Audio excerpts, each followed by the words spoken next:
And so now we have Karen O'Day, and she's from Lakewood Citizens Alliance.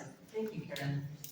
Just real quick before Karen begins, if you know you have a question and you know you want a card, just I'll kind of be walking around. We'll have some folks walking around. Just grab someone's attention. And are we switched over on slideshows? We are switched. Great. Go ahead, Karen. Thank you. Thank you, everybody. Appreciate, like Sophia said, spending your Sunday with us. The Lakewood Citizens Alliance is the group that actually ran the referendum, and we successfully got this on the ballot. And so, essentially, we are the yes side of the campaign, and we want to repeal the zoning. So let's talk about what is upzoning. And upzoning's been a drumbeat for certain groups for many years, but you don't usually hear the term upzoning. Instead, it is reframed as, sorry, I got a massive cold, reframed as housing for the missing middle. So these are some examples of missing middles. We've got the cluster homes here, the duplex, triplexes, townhomes, and then of course, ADUs on the same lot as single-family homes. So let's talk about why Lakewood.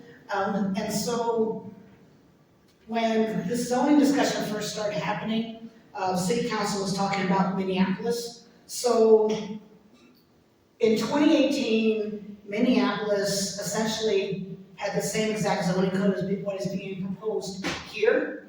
And a study came out last year, and essentially, it didn't work. What they found 7 years later was that, and I'm going to read this because I want to get my facts correct on this, there were modest reductions in housing prices, appeared to come from something else entirely, and that was a softening in the housing demand. In other words, the expected wave of new housing never materialized. A reporter from the Minneapolis Star-Tribune had originally supported the policy, and he even wrote about the study again last year, and he acknowledged that the results did not match what had been promised, and the unintended consequences were troubling, because he thought the policy might work. And he offered two possible explanations. One is that investors and buyers expected a building boom and decided to wait for prices to drop, and that reduced demand. And the second, and that's more concerning, is that buyers were worried that the zoning changes would lead to increased density, congestion, and changes to neighborhood character, and those areas became less desirable to live in. And so it's the very policy that we want to improve affordability actually reduced demand for the neighborhood. And again, the Minneapolis zoning is almost an apples to apples comparison. When the discussion happened, all of a sudden, then we started getting compared to Portland. Portland is not an apples to apples comparison. There was an article last week in the Washington Post. Portland did, with their lots, they limited the size of housing based on the square footage of a lot. So on your typical, let's say a 5,000 square foot lot, the maximum your house could be was 2,500 square feet. If it was a 10,000 square foot lot, then it could be a 5,000 square foot house. The other thing that Portland has that Lakewood does not are incentives for the developers to build affordable housing. They also have incentives for the buyers to buy housing, and we don't have any of that in Lakewood. And I think that's a really key point as we talk about Minneapolis versus Portland versus Lakewood as well. There's many areas in Lakewood that are not near the bus lines, transit areas, etc. Portland gets a lot of rain, especially this winter. We're like a desert out here with lack of water, and we need to preserve the water that we have. And so we need to put density where density makes sense. And so currently we have the zones that are R1, R2, And R1 indicates one home per lot, and then that, R2 is permitted up to 2 homes on a lot that's no less than 10,000 square feet. But on the new code, we've got the new RLA, RLB, and RLC, and I'm gonna move this so I don't have to keep looking over my shoulder. So you can see here the duplexes, triplexes, townhomes, single-family homes, and the frontage minimums, but on RLA and RLB, your side setbacks have changed. And so that's gonna be a key point as I go through some pictures. So you get more bang for your buck on a small lot. You've got 1,500 square foot house, but here's you've got your side setbacks. That's about 10 feet in between each lot. And the way you're gonna get your maximum square foot is to build up instead of build out. So let's look at some examples. Because right now, this is how a lot of the houses in Lakewood look. But going forward, you can have something like this right next to a house like this. So yes, you are getting more, but you're taking away potentially the character of something like that. So this is an actual house in Ward 2, in the Morris Park area. It was taken in the middle of winter, it's just an example. Get an idea of all the trees and how it looks. This is actually a mock-up of the property with all the trees and bushes, etc. It's currently R1-12, which is 100 square feet, or 100 front minimum. It's a 20,000 square foot lot, has an 864 square foot garage, and that's the actual house. So, when you look at this, the new zoning code, this lot can actually be split into 2, and 2 duplexes and an ADU can be built on each of those lots. But then, the zoning restriction of 3 units per lot is going to sunset in January 1st, 2027. And when that sunsets, you can get 5 townhomes on that lot. Or if it was RLC zoning, the property could be split into 4 lots with 3-story homes built on each and an ADU on each. And so that would definitely change the character of the neighborhood.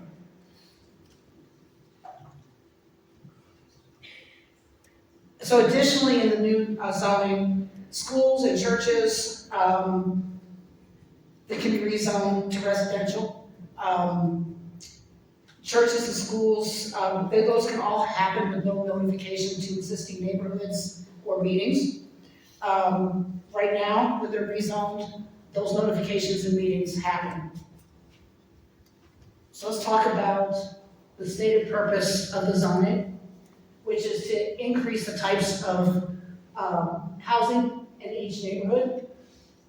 But there are no requirements for affordable housing in the new zoning. So the developers are going to not be incentivized for affordable housing, which means what is built will be market rate. Increasing density does not equal affordability.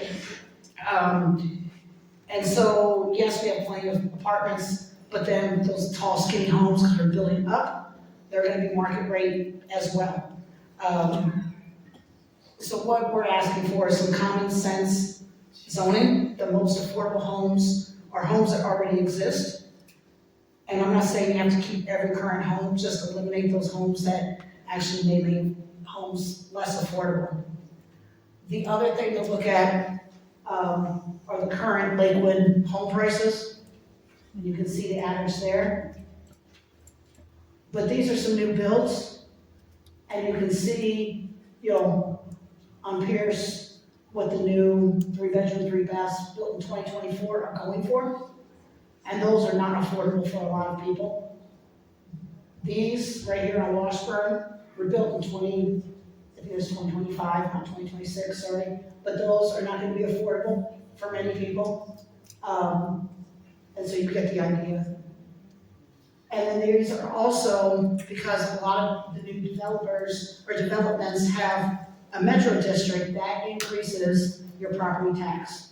So looking here at Hoyt, it was built in 2021, it's a 3-bedroom, 3-bath, it's $499.99, but the property tax is that figure right there. Compared to this that was built 1982, not in a metro district, and the property tax is $1,371. It's quite a big difference if you don't have the metro districts.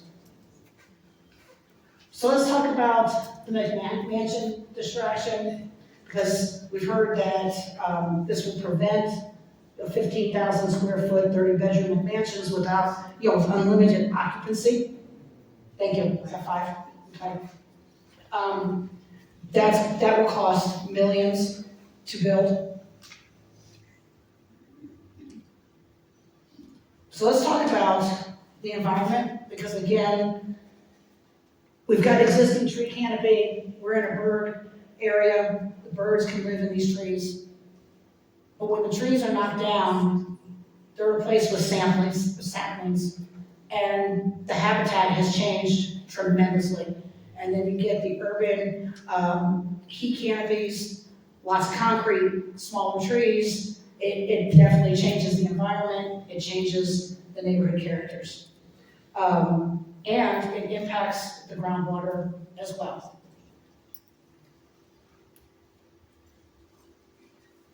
And this is the current tree canopy in Lakewood. You can see that most of the tree canopy is in the north part of the city. Those are where the majority of the large lots are. And so in that high density, these are most at risk for high density. And so therefore, we're potentially going to lose a lot of our tree canopy in Lakewood.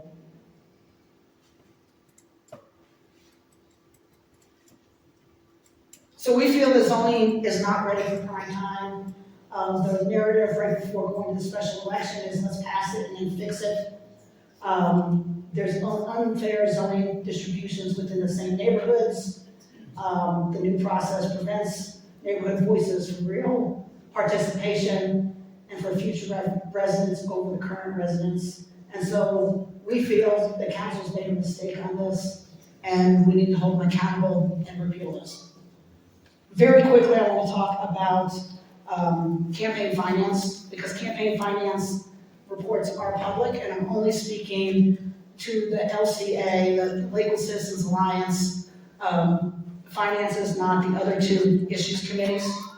I think it's important to note that through March 6th, the Lakewood Citizens Alliance has raised just over $36,000. There are small amounts from outside the city and a single donation from an organization related to Lakewood, but we're being funded primarily by Lakewood residents.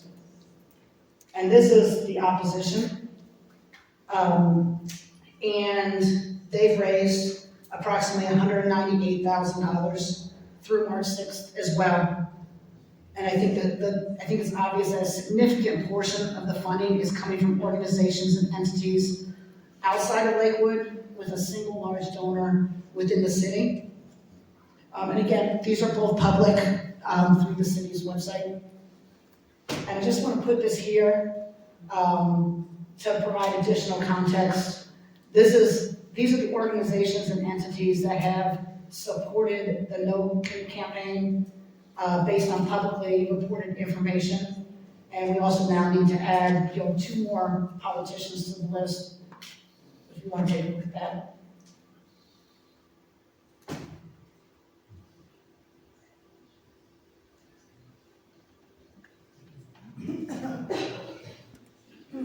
So ultimately, we believe transparency matters, and the voters deserve access to the full picture when they're voting.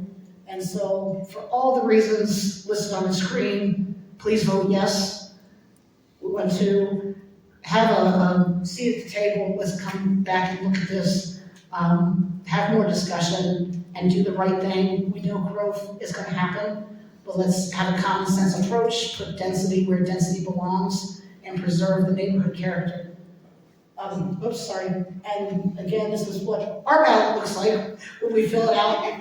We're gonna vote yes to all 4 questions, and this is our website. Thank you.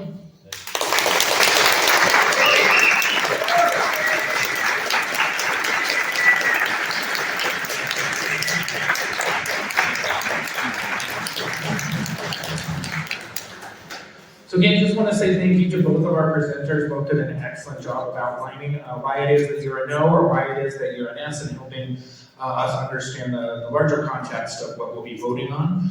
We're going to collect cards from you all if you have questions. I'm asking if you'll put your name before you turn in your card, before you turn in your card, before you turn in your cards. Before you turn in your cards, just put your name on that card for us, please. Did you need something?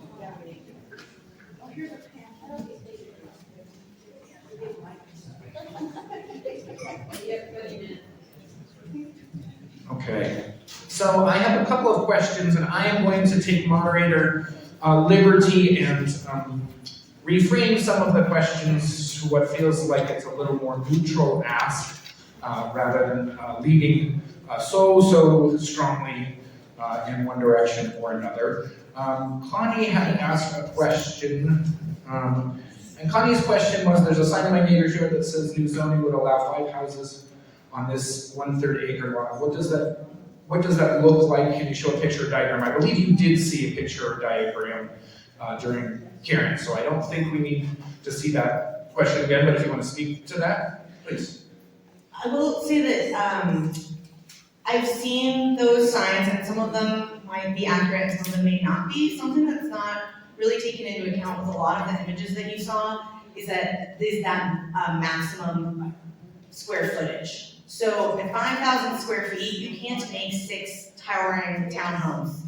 Those are on average more like 1,200 to 1,500 square feet each. It includes the garage. That calculation in the zoning specifically added the garage as one of the things, which wasn't in the old zoning, in an effort to make sure that that is actually not possible. There's also a minimum amount of open space on lots, and it depends if you're RLA, B, or C, but still a maximum square footage, the height restriction of 35 feet, and the requirements for the open space outside, it's very unlikely that you can actually squeeze in that many, even if the total lot size would technically allow it. I would also like to add though, while the height restriction has not changed, it's 35 feet in the old code, 35 feet in the new code. Most of the houses in Lakewood are 15 to 25 feet. And so to get the square footage with the new zoning, you have to build up versus out. And so that's where you're gonna see the towering, is when they go up to 35 feet. So an easy way to look at the houses in your neighborhood, on average, so it's not 100%, but on average, each story is about 10 feet. And then if they have a point, you add another 5 feet. So when you're looking at houses in your neighborhood, are they 15 feet, 25 feet? And then imagine, okay, if they're gonna be a height of 35 feet, do they fit into the existing neighborhood? Or are they gonna look like a tall tower compared to the existing houses? Thank you. That's excellent job, both of you, speaking to the heart of the question. I appreciate that. And again, I don't have these in a particular order yet. We're still gathering some of the questions in. So I'm going to ask this question. This question may actually be for our city council. I'm not entirely sure. I don't think either of you are prepared to speak on what will happen. It says, if affordability is a concern for the city, will the city increase construction fees and permit fees and assure those savings are passed on to the consumer, right? I'm not aware of any additional fees related to that. I don't know if anyone is prepared to speak to that. So, as far as I know, there's no specifics in the zoning around fees. So I'll take a stab at that and Decrease. if you want So, Will the city decrease fees and permit fees? Got it. so I can't speak for the city, but I know as an average, from going out to the Home Builders Association website, doing research, the average permitting fees per lot are about $68,000. That includes the billing fees, the water taps, et cetera. I don't know if the city has looked at that, but the average permitting cost is $68,000, knowing that any business out there is gonna pass those fees on to the consumer. That's kind of the nature of business. So one of the, more broadly, if all developments were subsidized by the city, you wouldn't see a tax increase. Like there's not an amount of money that exists in the current coffers in order to do that. That said, there has been a lot of discussion. I used to be the chair of the Housing Policy Commission, so I can't speak to exactly where this is at in its process at this moment. But one of the major components of wanting to incentivize true affordability, so actually subsidized housing, is getting rid of or greatly reducing some of those fees for those nonprofit developers. So those are also people who have endorsed us, and they were people that I did a ton, and I know other city council people did as well, a ton of stakeholding with during this process was to make sure that we were building a zoning code that works for folks like Metro West Housing, like Archway, like Habitat for Humanity. Those were all organizations that we worked with really closely to design this code in the first place, and they're also all folks who support the No campaign now, because again, there is I think the two conversations of housing that is more affordable for people, and then there's also capital A subsidized affordable housing. And so I hope that answers the questions a little bit, but having a fee structure that is different depending on the type of developer is certainly a component of policy that is in works. So yeah, several of the questions coming in relate to this question of what is the definition of affordability, and I think you tried to speak to that, but I just wanted to raise that. There seems to be some confusion about whether this is again, subsidized low-income housing versus smaller units that are cheaper to purchase, right? And so that's, I don't know if either or both of you want to speak to that. What do we really mean by affordability, right?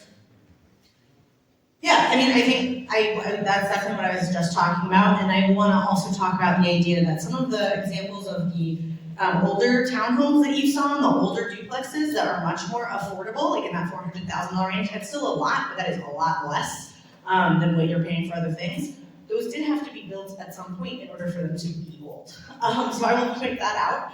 I also will say that, so when I very recently was able to purchase a townhome from 2001, and I'm stoked about it, and it is in a neighborhood that I can walk to things in, and that's nice. I live near Alameda. And I also tried to buy a single family little house that was a block away on a larger lot, because it was also in my price range, but the foundation was cracked in half, so I could not get insured for that. So having a house like that needs so much repair, that is also not affordable, even though it's on Zillow and adding to those averages. And I toured a ton of small houses while I was looking in the last year and a half, and that was overwhelmingly what I found in the smaller single family houses that were within my budget. I had a very, very hard time finding one that was going to allow me to actually have a mortgage rather than buying a cash, because I don't have cash. And so while yes, I do get to live in one of our examples of that missing middle housing, it was also very difficult to find, and I basically jumped on the first thing that had come on the market. Also, new single family houses do average over $1 million if they're new in Lakewood. And so the issue here is that both the size of new single family housing that's being built is much larger than it used to be. It's used to be under 2,000 square feet, the average new build. Now in the 21st century, it's more like 2,700 square feet, the average new build, which also adds to that overall cost of those single family houses. And that's going along the same time that our average household size is going down. It used to be over 2 people, like 2.75 people per household on average, and now it's under 2. And that is, yes, in part people who are living alone or waiting longer to have children, but it also has to do, with seniors in our aging community being empty nesters, that reduces your household size. So I think that there's a lot of components there. Can you kind of shut it down? It's too long. Let's have everybody's questions in. Okay, so I'll try to keep this brief. I think when you talk about affordable housing, you need to talk about affordable housing and then what's attainable housing. And there's some things that drive the cost of housing up. And there's things, and those things are at the state level. So we talked about the permitting fees, but we also need to talk about we're one of 5 states that has construction defect laws. And where that is important is, let's say, a builder buys one of those large lots. He's paying that mortgage on that lot while he's waiting for the building permit to be approved and waiting for construction to begin. So there's money being lost during that. And then you have all the required building codes of, let's say, your fire suppression system, which is $35,000 to $40,000 per house. So even if you have a smaller house, you still have to pay your permit fees, your fire suppression, all your green initiatives. But at the same time, they also have to carry extra insurance because of our construction defect laws. They need to carry that for 7 years after that house is built and then prove, as the developer, they have to prove it's not a construction defect, so that costs money. And all of those types of policies drive the housing up, and that's where I say if there's not incentives for the builders to build more affordable or attainable housing, then they are going to continue to build market rate housing. Thank you. So we're gonna time each question now for 2 minutes each. 2 minute responses, thank you. There's a lot of questions. Yeah, there are a lot of questions. Okay, so we're timing. Some of these are not questions. Making a statement and saying what's up with that is not a question we're going to ask our folks. There was a couple of questions that have to do with infrastructure impact, so things like water, sewer, those kinds of questions. So I don't know if you are prepared to speak to those kind of general, not just the cost of the building and all of that, but those additional pieces that become part of the conversation. Okay. 2 minutes. So I would say, we know that Green Mountain Water Board has come out and said they don't have the infrastructure to support the density. I'm gonna let the courts figure all that out. But there is someone on our team that is an environmental lawyer and who is educating me on what impervious surfaces are, which means that water cannot go into the ground if we have concrete islands everywhere, and that will impact the drinking water, etc. And so we need to make sure we do actually have the infrastructure in place to support the growth. And again, I'm not the expert, but we need reassurance that our water, sewer, electrical grid can handle the extra density that we want to bring into the city. 1 minute, Ms. Sophia. Thank you. So Green Mountain Water District is one of over 20 water and sewage districts in Lakewood, and it is the only one that has a problem with this new zoning code. And I'll also say that the permitting process still requires the new development to go through a process with those utilities. So whether it's the Excel electricity grid, whether it's the water and sewer district, the city doesn't actually get to override them and say you just have to do this. There is a process that is not taken by the zoning code, it's not in the zoning code, that has to do with how those permits happen. And it means that they have a right to refuse things. We've seen it happen. The other thing is that one of the main ways that our aging infrastructure, which is basically a massive incoming expense on the city, one of the main ways that ends up getting invested in and modernized is through new development, because they are who has to pay for those new sewer lines, those new water taps. They often end up having to invest in a lot of the underground infrastructure around the building, depending on the size and the scale. And so we end up really seeing that. Thank you, Claudia. Thank you, everyone, doing a great job here. There's a couple of questions that have come in related to kind of spaces. Like somebody specifically is asking a question about the old Sears building on Colfax, and like, is that explicitly part of the city's plan? And occupancy rates for all the new apartments along West Colfax. So I guess it is asking more about those larger scale sort of pieces. Is the zoning impacted? Is this initiative related to that, or is that just totally something separate? So thank you for that great question, but that's not within the nature of this conversation, which has to do with how does this ballot impact what's moving forward.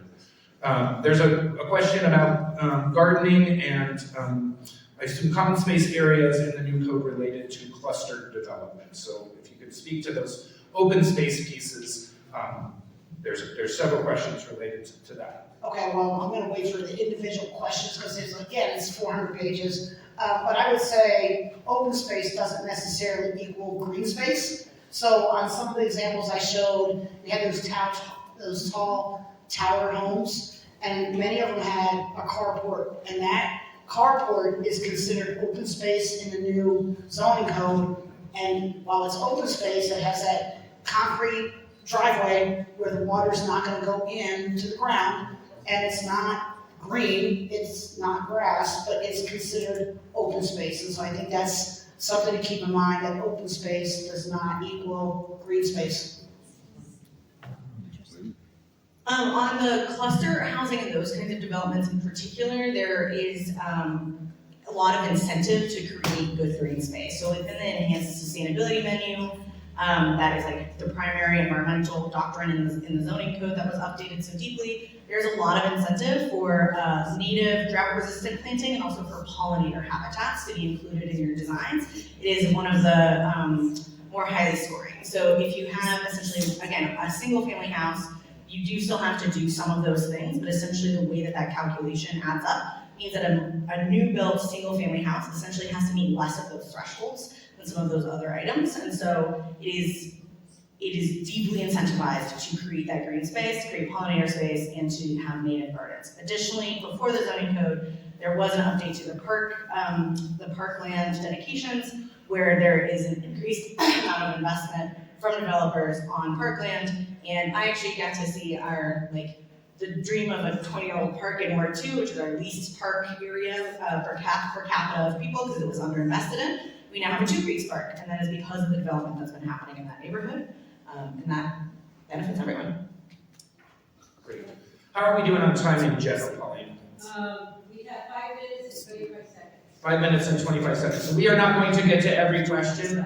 We are hoping that you feel like you got information that was helpful in making your decision. I do encourage you, if you have specific questions about what was the source of this thing you said in your presentation, talk to the presenters about the sourcing of their slides. I don't think that's generally helpful for educating our people on what a yes vote means for Lakewood and what a no vote means for Lakewood. And that is the intention of this conversation. There's a question related to walkability as it relates to density. And so the question says, are there allowances in the current zoning that encourages transit, retail, and services to serve walkability? So I think this has to do with that question about not just the house, but what else goes in and around it.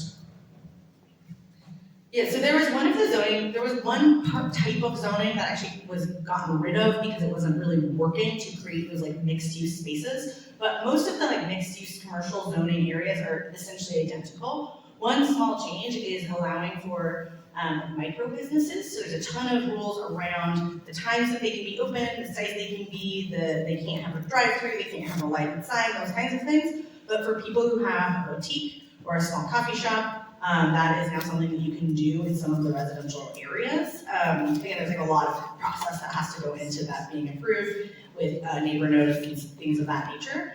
And the other thing that I've been hearing from the business community is that having people be able to live nearby and have that be reliable and afford to live there is a really big reason that they will choose places. And so in terms of our ability to see some of those local businesses and entrepreneurial opportunities, I do think that there will also be that additional impact based on conversations I've had with folks. And then lastly, sidewalks. and lighting are like a component of something that has to be invested in redevelopment. Right, so I would say that, I kind of echo Sophia's answer, but there are a lot of areas in the city that don't currently have sidewalks. So when you've got like Ward 4 and Ward 5, there's sidewalks everywhere. And then you go up to Ward 1 and 2, and they literally still have ditches in front of their homes. And so it's gonna be, interesting to see how that plays out and who's gonna end up paying for that infrastructure, as we move forward, because, like I said, I go over to someone's house in Ward 2, and I'm parking like almost on the street, but it's like dirt, and if their lot gets sold, is there gonna be a sidewalk in front of their house and not the rest of the street? I'm not sure how that's gonna work, so. Okay, we have 2 minutes. So again, several of these have been spoken to about height restrictions. This is a question about trees planted. I think both of you all spoke eloquently to those questions. A lot more questions about what does affordability mean, and so I guess my last question would be, I will take moderator privilege and ask this last question.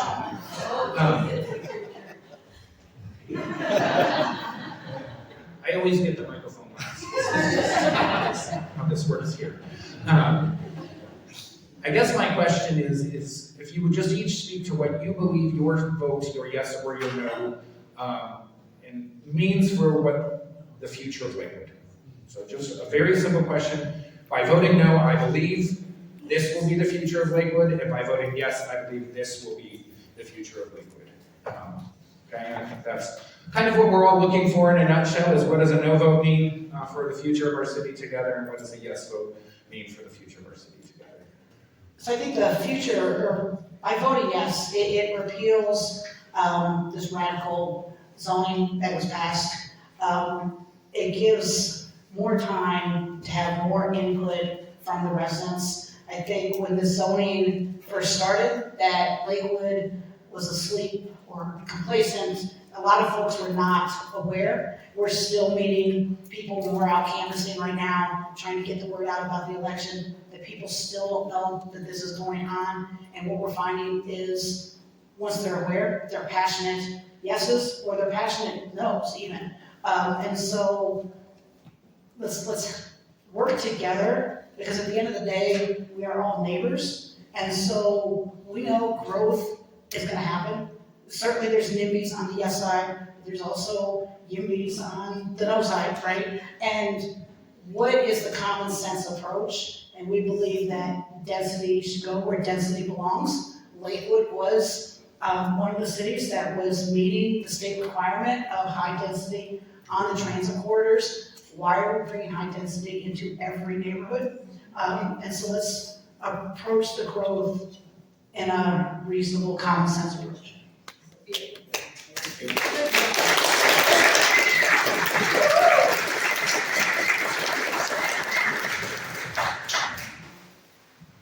I think that a no vote means that you are interested in something changing in Lakewood that will allow for people who already live here to stay here, and for people who want to live here to move here.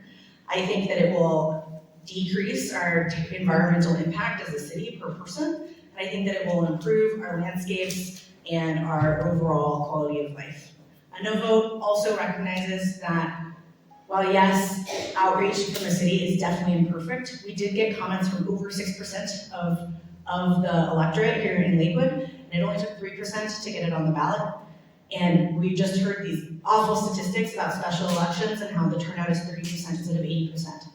And so I am not completely convinced that a springtime special election that was forced by 3% of the people is actually how to best be collaborative or best access democracy. I care deeply about people having the access to vote. I would protect your right to vote even if you hate every single value that I have, as long as we have that one in common. But I think that a no vote means that you want to start looking to the next thing for Lakewood and for the state of Colorado.